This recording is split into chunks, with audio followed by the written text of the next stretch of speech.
इब्लीस निज़ाम बातिल की बुनियाद हमेशा हक़ के कांधों पर रखता है और उसके निज़ाम को कायम और दायम रखने के लिए, उसको चलाने के लिए जिन पिलर की ज़रूरत पड़ती है वो उस कौम के आलिम होते हैं।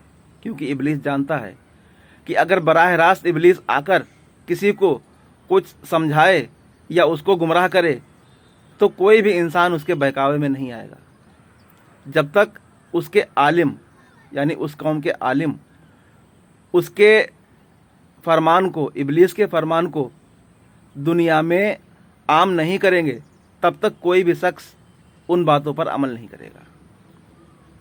इब्लीस का सिर्फ इतना ही काम है कि वो अपनी बात को इस तरह से लोगों के सामने पेश करे कि लोग उसकी बात को, अल्लाह और उसके रसूल की बात को मानकर अमल करना शुरू कर दें। बस इतना ही काफ़ी है इंसान के गुमराह होने के लिए। अगर कोई शख्स इब्लीस की बात को अल्लाह और उसके रसूल की बात मानकर उस पर अमल करना शुरू कर दे, बस इब्लीस का काम हो गया।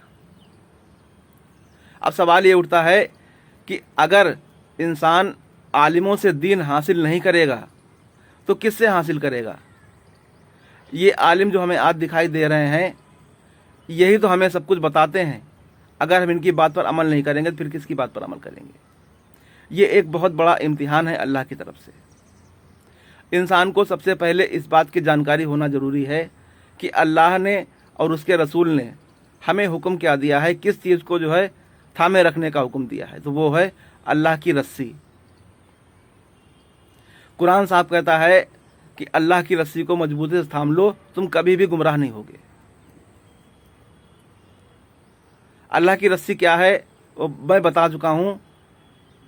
अल्लाह की रस्सी अंबिया अलैहिस्सलाम की चेन है जो आप अलैहिस्सलाम पर आकर ख़त्म हो गई, और यहाँ से आप अलैहिस्सलाम ने हमें एक चैन को थामने का हुक्म दिया है, वो है अहले बैत।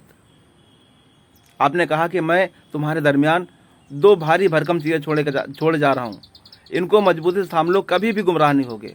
वो क्या है? एक कुरान और दूसरा अहले बैत। तो इनके बारे में हमें कौन आलिम ही तो बताएंगे, और कौन बताएगा? तो बातें इनकी सुनो और देखो इनका अमल क्या है। अगर इनका अमल वाकई उस कौल के मुताबिक है जो आप अलैहिस्सलाम ने दुनिया में लोगों को बताया है, तब तो ठीक है। और अगर इनका कौल अलग है और इनके अमल अलग हैं तो इनकी बात को बिल्कुल ना मानो, क्योंकि ये वो पिलर हैं जो इब्लीस ने खड़े किए हैं अपने निज़ाम को चलाने के लिए। खूब ध्यान रखो। आलिमों की दो कैटेगरी होती हैं।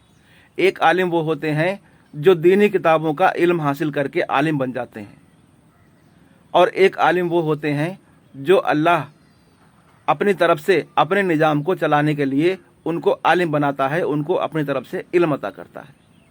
ऐसे आलिमों की पहचान करो जिनको अल्लाह ने अपनी तरफ से आलिम बनाया है।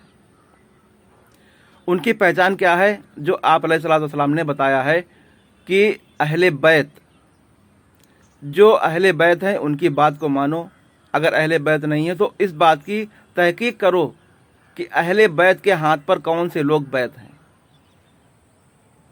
कुरान और अहले बैत को थाम कर चलो, कभी भी गुमराह नहीं होगे।